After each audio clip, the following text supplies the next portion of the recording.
Yes लो, ये topic है magnetic force on a current carrying conductor. ठीक है। अब देखो, अब ये एक कंडक्टर है। मान लो ये एक कंडक्टर है। ठीक है। इसमें ये करंट पास हो रहा है। ठीक है। ये करंट पास हो रहा है और करंट की डायरेक्शन क्या है? करंट की डायरेक्शन इधर है। ठीक है। और मैग्नेटिक फील्ड ऊपर से अंदर की तरफ जा रहा है। ठीक है। मैग्नेटिक फील्ड क्या है? ऊपर से अंदर की तरफ जा रहा है। मतलब अगर जो करंट जाता है ना, उसको क्रॉस से रिप्रेजेंट करते हैं।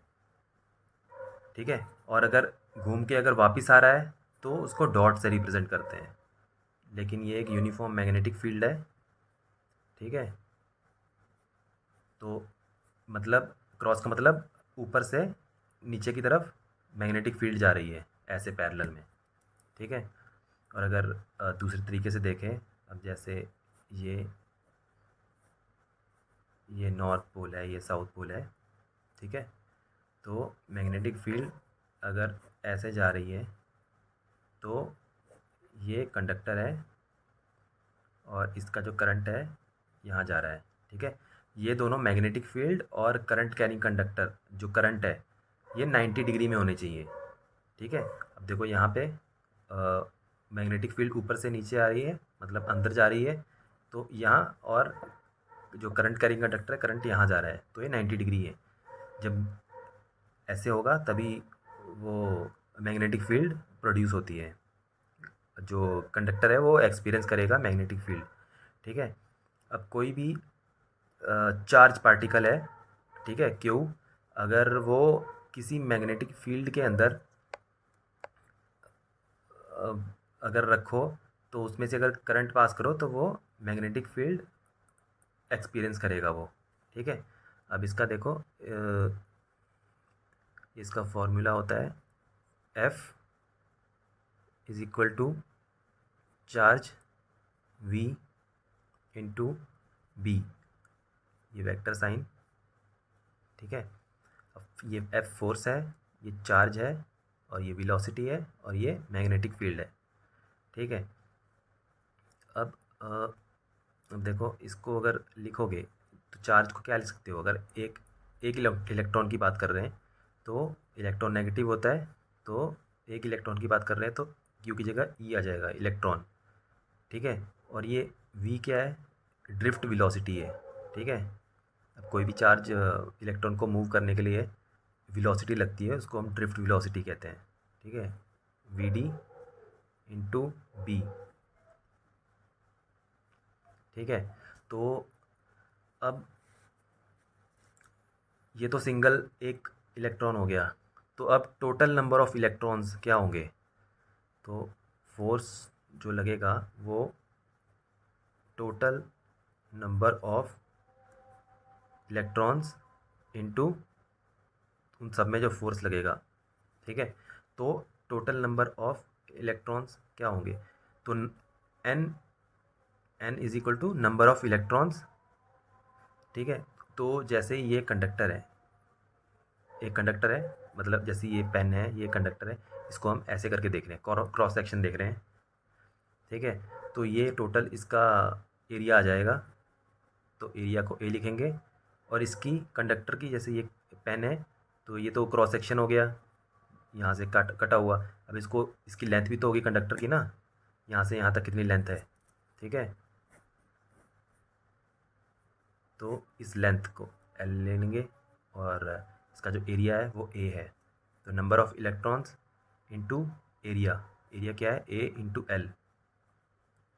तो ए इंटू एल, और ये माइनस ई, और ये फोर्स तो यही था, इंटू फोर्स है ना, तो फोर्स की ये वैल्यू डाल देंगे अंदर यहीं पे, E V D into magnetic field. ठीक है।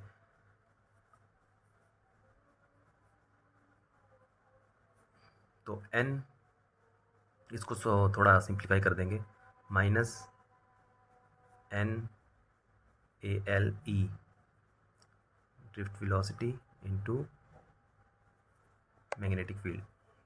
ठीक है, अब इसमें एक चीज़ नोटिस कर रहे होगे, जो आई होता है करंट, वो क्या होता है, नंबर ऑफ इलेक्ट्रॉन्स, एरिया और ड्रिफ्ट वेलोसिटी। ठीक है, ये होता है करंट। अब इसमें अगर L की मल्टीप्लाई कर दोगे तो L into I is equal to N E L, यहाँ L मल्टीप्लाई कर दिया इसके साथ भी, इधर भी ए वी डी, ये वैल्यू बन जाएगी। अब ये जो ये है इसको रिप्लेस कर देंगे L इंटू आई से।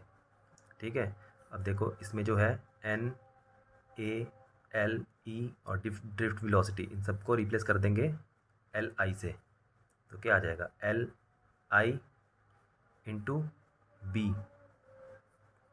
ठीक है,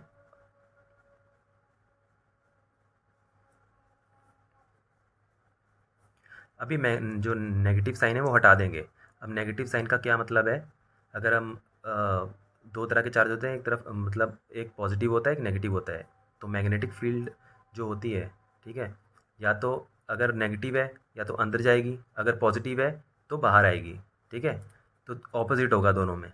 तो हम यहाँ से हम यहाँ पॉजिटिव कंसिडर कर रहे हैं तो नेगेटिव हटा देंगे। तो मेन जो इसका ये फॉर्मूला निकल के आता है ये है। ठीक है, force into length into current, ये जो इसकी सारी ये वाली वैल्यू होगी, N into number of electron into electron area into drift velocity. ठीक है, तो ये आ जाएगा। अब हमें डायरेक्शन पता करनी है कि फोर्स की डायरेक्शन क्या होगी। अब फोर्स की डायरेक्शन के लिए फ्लेमिंग लेफ्ट हैंड रूल होता है। ठीक है,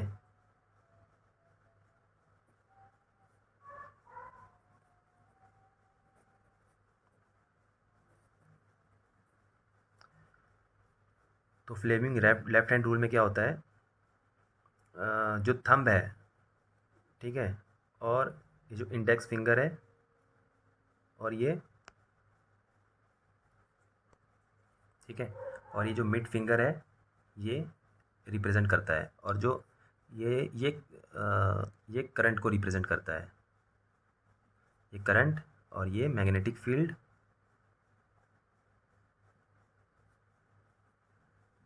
और ये रिप्रेजेंट करता है फोर्स को, थंब।